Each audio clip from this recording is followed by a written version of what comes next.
This is Johann Gonzalez, speech number 3. Here are your individuals. And go. Headaches, loss of appetite, the occasional vomiting, possible darkening of your stool, and maybe even light colored to a clay matter. Possible adventurous night from Vegas. Did I just party with a whole bunch of strippers and not know what happened last night?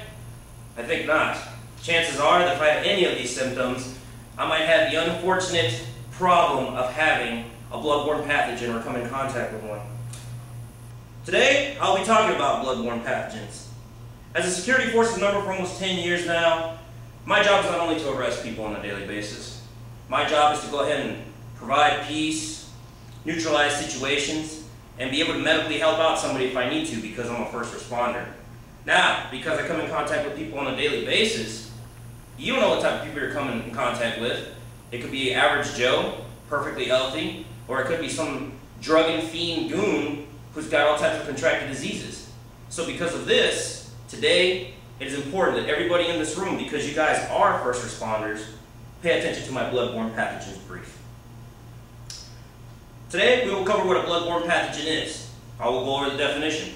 We'll also cover a little bit of transmissions, how it comes from in contact from one person to another, how you can accidentally come in contact with this, and precautions that we should take every day so we make sure that we don't come in contact with blood-borne pathogens. Slide, please.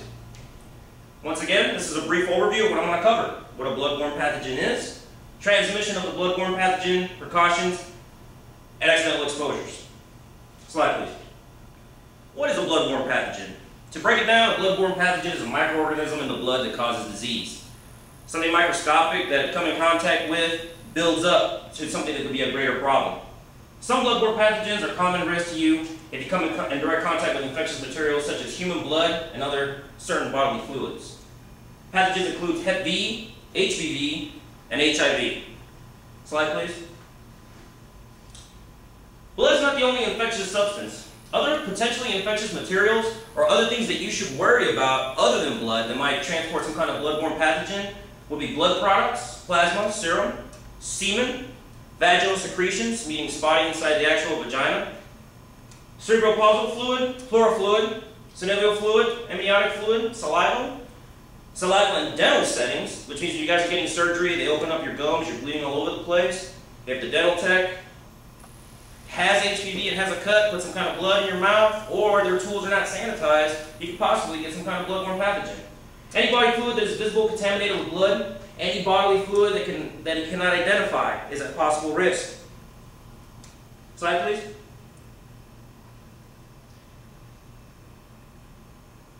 The following bodily fluids are not expected to be infectious unless visibly contaminated with blood. Now you guys are thinking, oh my God, every bodily fluid that I come in contact with is going to have some kind of blood-borne pathogen, so I'm totally not touching anything. What this slide tells you right now that you can come in contact with urine, feces, vomit, tears, sweat, sputum, nasal secretions, but if they're contaminated with blood, chances are they might have some kind of blood-borne pathogen. Slide, please. How are blood-borne pathogens transmitted? In the previous slides, we covered what a blood-borne pathogen was, a microorganism in the blood that causes disease. But you don't want to worry so much about the definition. You want to worry about how transmissions pass from one person to another, or how we can minimize our exposure. Blood-borne pathogens are transmitted through preneural exposure, introduced directly into the body through a break in the skin. So as a police officer, you come up on a fight, you get punched in the face, he cuts you open, you cut him open back up, and all of a sudden you guys start bleeding on each other. If that person has a blood-borne pathogen, some kind of disease, you guys rub scar to scar, cut to cut, you guys get blood on each other's blood, chances are you could get a blood-borne pathogen. Mucous membrane exposure, a lot of people don't know this about this. Introduced through contact of the mucus membrane found in the eyes, nose, and mouth. This goes back to having that direct contact. You know, you're getting your groove on, got yourself a little R. Kelly going on with that stranger you met at the bar. You don't know she's got some kind of blood-borne pathogen. All of a sudden she's into some kind of kinky, freaky thing where she likes to cut in your back. She uses her nails to cut in your back. All of a sudden this blood is getting all over your face into your mucous membranes. That could be a possible transmission of blood-borne pathogen. Sexual contact. Need I say more? We're all adults in here. Pretty much means two no-no spots touch each other, get a little action going, chances are you could pass some kind of blood-borne pathogen. Infected women may expose newborn or unborn children through antibiotic fluid and blood during birth and breast milk feeding. Slide, please. Now we pretty much know how we can transmit. It was brief, but it's constant this type of situations that you guys are going to come in contact with as far as exposure to bloodborne pathogens. Now I'd like to move on to the meat and potatoes. And we're talking about meat and potatoes, we're talking about precautions. How am I going to make sure that I do everything possible so if I come in contact with a bloodborne pathogen, I do what I need to do to make sure that I don't get infected or just minimize or eliminate the possibility of me coming in contact with a bloodborne pathogen. Always treat all human bodily fluid and previously discussed bodily fluids and infectious, regardless of being perceived as status, as a bad thing. Any type of bodily fluid. Never approach any type of bodily fluid anywhere you are at, semen, blood, tears, sweat. You guys are going to handcuff somebody? Don't underestimate these people cannot have a bloodborne pathogen. Always use your PPE. For you civilians that are watching at home, personal protective equipment. Place contaminated material in specified containers. If you guys are picking up blood at the workspace, make sure that you guys are picking it up in a rag and not putting it in a regular garbage can. Here in the security forces building, medical buildings, pretty much everything is marked. Things go in certain places.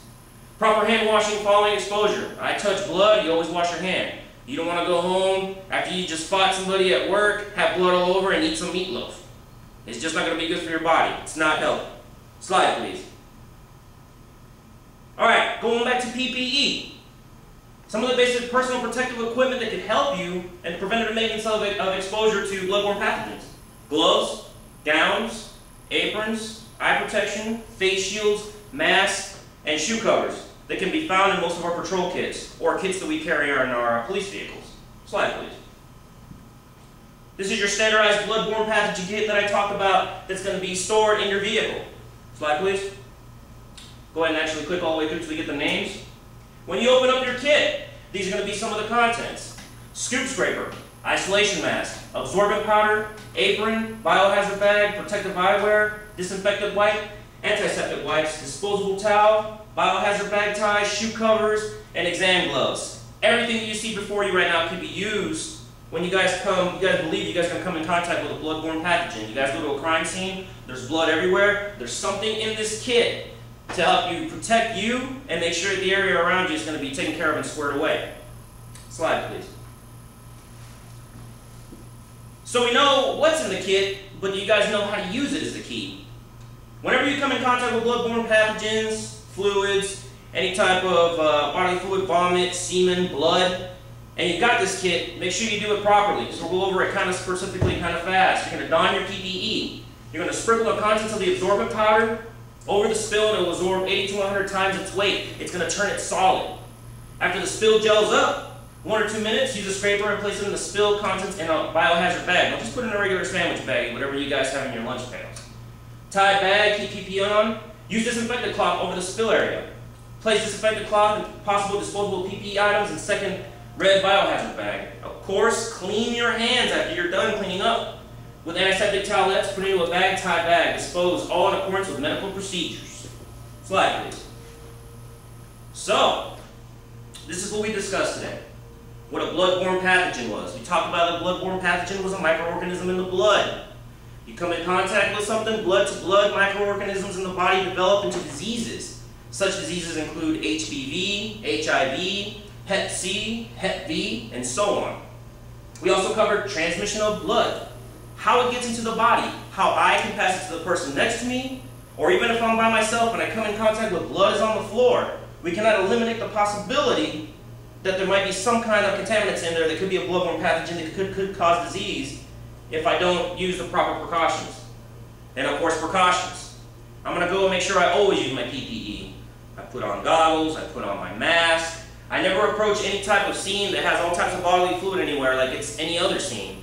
I have to make sure I take the proper precautions, and if I have to clean it up, that I do. I put everything in its rightful place, rightful bag, rightful container, and dispose of it in accordance to medical conditions. Slide, please. So, there's no questions today.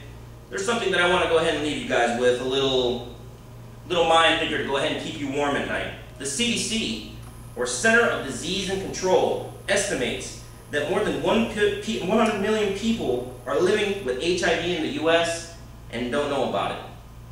1 in 5, which is 20%, of people have HIV or are unaware of having it. So I want you to look around right now and think about how many people are in here right now. Actually, you don't need to think about how many people are in right now. We have approximately 5 in here. So 1 in 5 have HIV and are unaware. Think about it.